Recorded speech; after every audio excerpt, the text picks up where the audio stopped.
Hi everyone, and welcome to another episode of Ancient Warfare Answers with me, Murray, your weekly fix of ancient warfare related material to take a break from the everyday churn and grind of the real world. And of course, you can ask us a question. That's what I do. I try to answer questions from viewers. There are, of course, questions I can't answer, things that are like, what about this thing? And I have no idea what that topic is. And so apologies to you if you've asked a question that I haven't answered. Also, you can send us an email. You can comment on one of the videos. You can send us a postcard or a letter. And you can, of course, ask a question. You can follow us on Patreon. And indeed, today's question is from a Patreon follower. From Christopher. Thanks, Christopher. His question is, when a legion is transferred, is it sent en masse? And generally, were replacement troops put in place to assume the fortifications et al. That the departing legion would have left behind? And is it expected that a transferred legion would take over standard positions in their new territory? And are troops left behind to provide handovers to the incoming staff? Ooh, lots of things there. One of the things that's fascinating about the legions in the High Empire is that we tend to think of them as legions. We tend to use paper strengths for campaigns where each legion is 5,280 men plus cavalry, so 5,400 men per legion. And Vindelander has shown that the actual available strength of a legion might be much, much less, 50% less available troops to serve.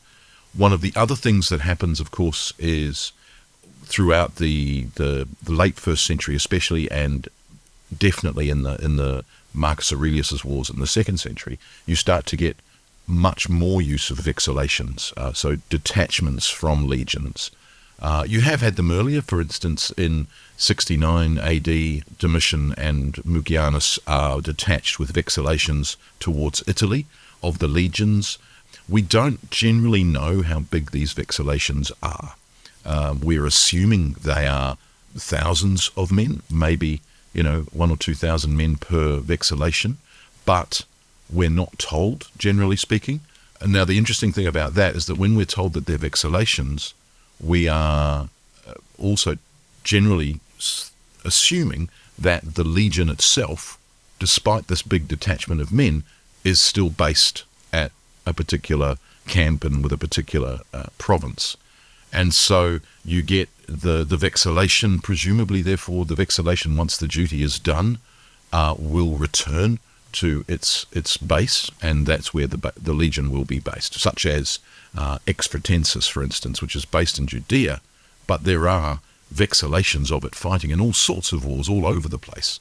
Now, what happens also, of course, is that legions themselves can be transferred.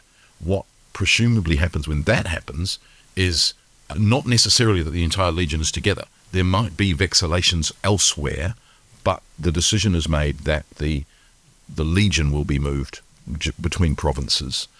Later in the empire, you get legions being sent far away from where they were serving as punishment during all the various civil wars that you get and usurpations that you get in the 4th century. The legions are dispatched as a punishment to that legion. Now, I think in that case, what you have is probably some sort of symbolic movement of the aquila of the legion, the eagle of the legion being moved. And when that moves, and wherever it is moved to, that becomes the new center for that legion. And obviously, we have many legionary camps of particular legions. Some last very long time, some last a lot less long. Yes, that's right. So that, and they get moved again. And so there are some legions which are very stable and stay in provinces for almost their entire career. To Augusta, for instance, in Britain.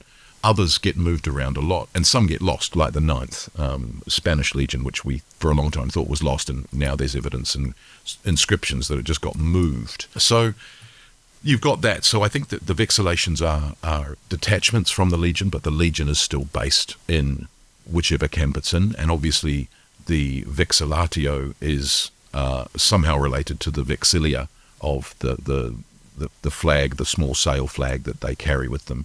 So they're not carrying the eagle with them.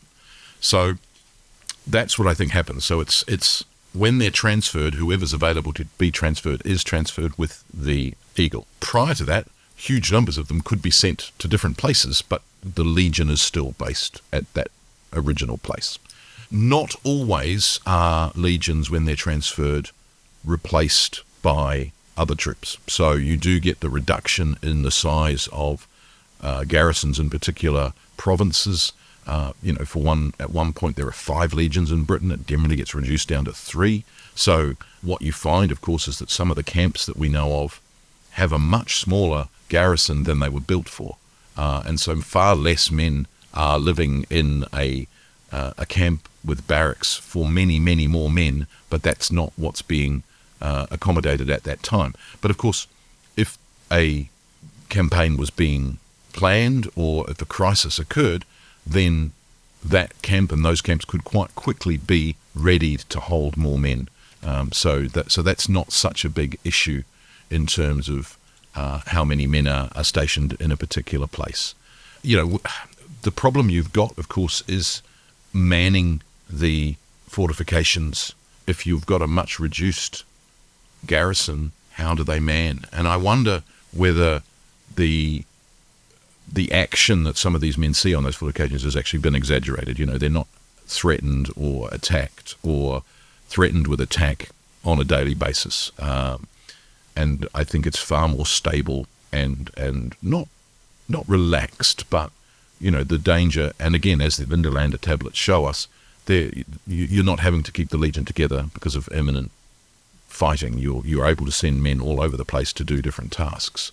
And when there is some kind of disturbance, they are then brought back together again. Again, there are various times in the history of the Empire where revolts break out and were not known about. You've got the great barbarian conspiracy in the 4th century, where the historians talk about the fact that it's a conspiracy of barbarians coordinating their revolts. But again, multiple revolts happen when Marcus Aurelius becomes emperor in 161.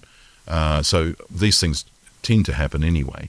And they obviously surprise these garrisons who might have been reduced. And so there needs to be a crisis response, which again normally involves the sending of vexallations from other legions to fix them, or the movement of whole legions to fix them, or indeed, on rare occasions, the raising of new legions. So obviously there's 28 legions. Then under Domitian and Trajan, there's 3 more. Minervia, 2 Triana, and 30 Pulpia Victrix. And then Severus, then there's legions lost all over the spot as well, and then Severus raises some more, bringing it back up to 30. So there tend to be troops being manoeuvred and moved around the empire quite a lot, I think. What's the last part of your question? Is it expected that a transferred legion would take over the standard positions in their new territory? Possibly. Sometimes they're pushed forward. With Trajan's Dacian War, the legions that come into the new founding province of Dacia are obviously put into new camps, and there's a shuffling of previous legions occupying old camps. This is permanent camps I'm talking about, not the camps that they would build themselves every March. So you've got that. Are troops left behind to provide handovers? Not that we know of. I think that's one of the interesting things. I think that has answered the question. Thanks for an Ancient Warfare answer question. Join me again.